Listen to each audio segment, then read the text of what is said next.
Hello everyone, hi.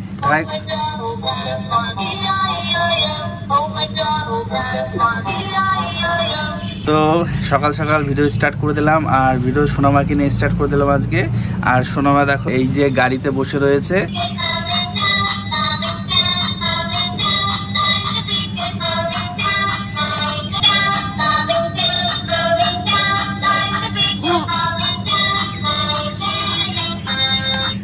আর ভিডিওটা start করে দিলাম। সকাল থেকে তোমরা ভিডিওটা দেখতে থাকো, কন্টিনিউ করো। আর সোনামার শরীরটা কালকের থেকে আজকে একটু বেটার। আর সোনামা শুধু এখন ডিস্টার্ব করবে, খালি গান বাজিয়ে দেবে, গাড়িতে গান রয়েছে তো।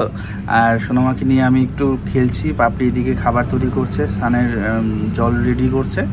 আর আমি সোনামা ঠিক আছে দুষ্টুমি করছে আমার সোনা মামাটা। কালকে রাত্রে একটু কষ্ট হয়েছে, তোমাদের বলছি চলো তোমাদের একটু পরে মানে ক্লিয়ার করছি বিষয়টা কি হয়েছিল। কালকে আমি অনেক রাতে বেথ হতে গেছিলাম, তাও একটার দিকে বেথ হসপিটালে ওখানে গেছিলাম। বলছি কেন, সোনামার এই হাসিটা দেখলে মনটা পুরো ভরে যায়। ঠিক আছে চলো, সোনামা এখন গান বাজিয়ে শুধু দুষ্টুমি করবে, তোমাদের সামনে একটু পরে আসছি। এই দেখো এখানে রয়েছে একদম খুব সুন্দর ফ্রেশ মাটন। তো আজকে আমাদের বাড়িতে মাটন রান্না হবে। ভাই প্রথম স্যালারি পেয়েছে তাই ও মাটন নিয়ে এসেছে, আর মা এখন এটাকে রসিয়ে কষিয়ে খুব সুন্দর করে রান্না করবে। আর খাসির মাংস হোক বা মুরগির মাংস, আমাদের আলু ছাড়া কিন্তু চলে না। তো আমাদের বাড়িতে বেশিরভাগই বিশেষ করে স্পেশাল রান্নাগুলো কিন্তু একদম কাঠের জালে কড়াইতে করে খুব সুন্দর করে রসিয়ে কষিয়ে রান্না করা হয়, যেটা স্বাদ অনেক গুণ বেশি। তো সেই জন্যই কিন্তু এখানে মা খুব সুন্দর করে রান্না করলো। আর যতই হোক খাসির মাংস ছোট্ট করে একটু গ্যাসে 2টো সিটি দিয়ে দিলাম, তাতে অনেক বেশি সফটও হবে। আর মাটন সবসময় লাল লাল ঝাল হবে, তবে কিন্তু পারফেক্ট টেস্ট হবে। এই দেখো এটা হচ্ছে দিসানোর পাস্তা। এটি রয়েছে 100% durum wheat, no cholesterol, no artificial colour, no ময়দা, নো ট্রান্স ফ্যাট। এটা তো আমার ভীষণই পছন্দের পাস্তা। আর আমি পাস্তাটা রান্না করব Agaro Regency Tripoli stainless steel কড়াইতে, যেটার সঙ্গে লিডও রয়েছে। এটা কিন্তু ভীষণই ভালো কোয়ালিটি। তার সঙ্গে তোমরা নিজেরা এবং তোমাদের বাচ্চাদেরকেও এই পাস্তাটা খাওয়াতে পারো, স্বাস্থ্যের জন্য খুবই ভালো। তোমরা যদি দিসানোর এই পাস্তাটি পারচেস করতে চাও, এর লিংক থাকছে আমার ভিডিও ডেসক্রিপশন বক্সে, এবং আগারোর কড়াইটির লিংকও থাকবে আমার ভিডিও ডেসক্রিপশন বক্সে। হ্যালো এভরিওয়ান, অনেকটা সময় পরে আবারও ভিডিও কন্টিনিউ করতে চলে আসলাম। আর এখন বাজে হচ্ছে দুপুর 3টে সামথিং। তো মেয়েকে আমি এখন ঘুম পাড়াবো। আর এর মধ্যে তো অনেকগুলো কাজ হয়েছে যে শেয়ার করব, কাজকর্ম যা করছি মানে তাড়াতাড়ি করে করার জন্য সেগুলো ক্যামেরা অন করে ক্যামেরা সেট করে রেডি করে করতে পারি না। তো এই যে এইদিকে যে সোনামা রয়েছে আর আমরা কিন্তু কন্টিনিউ কাজ করছিলাম। এখন আমি আবারও একটু কাজ করব, বাইরে যাব।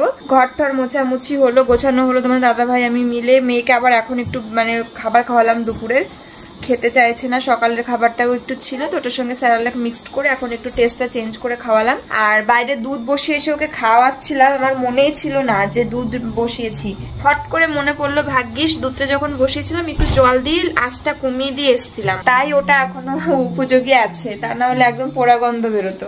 তো এই যে বাইরে এখন বাসন কুসনগুলো রাখি। স্নান টান আরো একটু পরে হবে, কারণ মেয়েকে ঘুম পাড়াতে হবে। ঘুমালেই খুব কাশি হয়, তাই ওকে নেবুলাইজার দিতে হয়। আর একটু ডিপ ঘুম না হলে আবার ম্যাডাম নেবেন না, এই হচ্ছে ব্যাপার। তো এই যে এখানে দেখো এই যে দুধটা রেখেছি, তো মেয়েকে সন্ধ্যাবেলা কিছু একটা মানে করে দেবো দুধটা দিয়ে, ঠিক আছে। তো চলো, ভাগ্যিস মানে একটু ঘন হয়ে গেছে বেশি, যাই হোক ঠিক তো আছে। আর তোমাদের সঙ্গে একটা প্রবলেম শেয়ার করি। কিছুদিন ধরে আমি একটা বড় সমস্যায় ভুগছি, যেটা আমার কাছে কোনো সমস্যাই ছিল না। সেটা হচ্ছে মেয়ের স্নান করা নিয়ে। আমার মেয়ে বাথটাবে বসে, ওর স্নানের বাথটাবে বসে প্রচন্ড পছন্দ করে স্নান করতে ছোটবেলার থেকে, কিন্তু রিসেন্ট 4-5 দিন হলো মানে চিৎকার করছে ওকে স্নান করাতে গেলে। স্নান করানোর নাম করলেই ভয় পাচ্ছে, বাথটাবে উঠতে চাইছে না, বসতে চাইছে না, করাতেই পারছি না। এবার এটা কেন হচ্ছে কিছুতেই বুঝতে পারছি না, কারণ মেয়ে মানে বাচ্চার মারা জানে যে এই খাওয়ানো, স্নান করানো, ঘুম পাড়ানো প্রত্যেকটা জিনিস একটা মানে এক একটা যুদ্ধের সমান। আর এখনকার বাচ্চারা যেন মনে হয় অনেক বেশি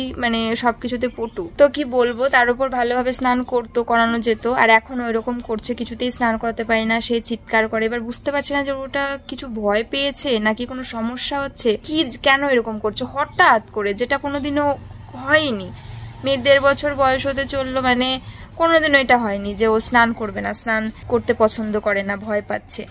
আর ও মানে কিছুদিন আগেও, জাস্ট 7 দিন আগেও বাথটাবে জল রেডি করে সারতে পারি না, পা উঠিয়ে দেয়, তাড়াতাড়ি স্নান করতে হবে ওকে। এবার আমার একটা জিনিস মনে হচ্ছে, মানে গত 4-5 দিন আগে ওকে যখন মানে শ্যাম্পু করাচ্ছিলাম তখন একা একা করছিলাম, তো এবার খুব তুত্তুর করে, মেয়ে দুষ্টুমি করে, নড়াচড়া বেশি করে। ওই জন্য আমার পাশের বাড়ির এক কাকিমা তখন ছিল বাড়িতে, তখন আমাকে স্নান করানো দেখে ওকে ধরেছিল যে বোমা স্নান করাচ্ছে, একা একা পড়ে যেতে পারে, এবার নড়াচড়া করছে, পড়ে যাবে নাকি, মাথায় ধরি জল দিই। তো এবার সেদিনও কান্না করেছিল, এবার তারপর থেকেই করছে। এবার বুঝতে পারছে না যে সেটাই কারণ, যে অন্য মানে ঠাম্মি ধরেছে ভয় পেয়েছে কিনা, নাকি অন্য কোনো কারণ, কিছুতেই বুঝতে পারছে না। এরকম কি তোমাদের বেবিরা কখনো করে কিনা বা করেছে কিনা, যে হঠাৎ করে এই কারণে স্নান বন্ধ, মানে ভয় পাচ্ছে, বুঝতে পারছি না আমি। এটা আমার কাছে খুব একটা বড় একটা মুশকিল হয়ে উঠেছে। যাই হোক, আমি এখন একটু জুয়েলারি শুট করব, আমার অনেক শুট বাকি রয়েছে।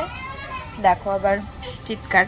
তো তারপরে মেয়েকে ঘুম পাড়াবো, তারপরে আবার ঘুমালে পরে নেবুলাইজার দিক করতে হবে। কি হয়েছে মা, দুষ্টু করছে কেন গো? কি হয়েছে মা, কি হয়েছে বলো? তুমি মাথায় বাইকে করে ঘুরতে যাবে? কে বাইকে নিবে না তো কি হয়েছে, ওর গাড়ি আছে না, ওই যে ওই গাড়ি নিয়ে দেখো, ওই দেখো গামছাটার জন্য ডিস্টার্ব হচ্ছে ওর। তোমার এই গাড়িটা যে এত পছন্দ, দেখো এখন একাই উঠে যাবে গাড়িতে। উঠিয়ে দিলে নামতে চায়, নামানো থাকলে উঠতে চায়, তাহলে আমি কি করব বলো তো? কি হচ্ছে মা, উঠবে উঠবে? আমি ধরছি মা, আসো আমি ধরছি। Hello everyone, good morning. চলে আসলাম আবার পরের দিন, আর সেখানে কিন্তু সোনুমা তোমাদের স্বাগত জানাচ্ছে। মামা একটু হাই করে স্বাগত জানিয়ে দাও, একটু হাই করে স্বাগত জানিয়ে দাও। হাই। তাই সোনুমা মামা হাই করে তোমাদের স্বাগত জানিয়ে দিয়েছে আজকের ব্লগটা দেখার জন্য। তো চলো, সোনুমা কিন্তু এইমাত্র ঘুম থেকে উঠলো। তাই মামা, তুমি এইমাত্র ঘুম থেকে উঠলা? হ্যাঁ সোনুমা। আর সোনুমা কিন্তু আজকে এই মলিটাকে নিয়ে ঘুমিয়েছিল। ওমা, তোমার সাথে আজকে মলি ঘুমিয়েছিল? মলি তোমার সাথে ঘুমিয়েছিল? হ্যাঁ, সোনামার সাথে মলি ঘুমিয়েছিল, আর মাম্মা আর পাপ্পা ঘুমিয়েছিল, তাই না মাম্মা? হ্যাঁ, সোনামা কিন্তু ঘুম থেকে উঠে একটা সুন্দর হাসি দিয়েছে। ওরে বাবা, তাই? তুমি সুন্দর হাসি দিতে পারো? হ্যাঁ, তাহলে একটু তোমার বাবাকে একটু আদর করে দাও তো মাম্মা। আদর আদর আদর আদর, বাহ, থ্যাংক ইউ। আর আমি আমার মাম্মাটাকে একটা হামি দিয়ে দিই, দেবো? ঠিক আছে, চলো। সোনামা এখন ফ্রেশ হবে, আমি ফ্রেশ হয়েছি। একটু ডিগা ডিগা করো তো মাম্মা, ডিগা ডিগা ডিগা ডিগা করো। তাহলে একটু উলুলু দিয়ে দাও তো, দাও মা, একটু উলুলু দাও। দিবে না? তাহলে একটু হাই রে করো তো, হাই রে। বাহ, দেখো আজকে সোনামা কিন্তু মলিকে নিয়ে ঘুমিয়েছিল, আর খুব আদর করেছে মলিকে। হ্যাঁ, ও মলিকে একটু ঘুম পাড়িয়ে দাও, ঘুম হয়নি মলি। এই ঘুমা ঘুমা, এই মলি ঘুমায় ঘুমায়। সোনামা কিন্তু আজকে সকাল থেকে উঠে ভীষণ খুশি, তাই না মাম্মা? হ্যাঁ, চলো।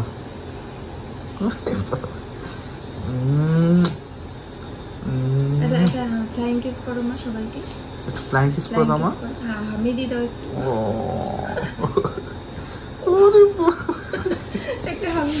মামার এখানে একটু ঘুমাও, আমার বুকে একটু মাথা রেখে ঘুমাও।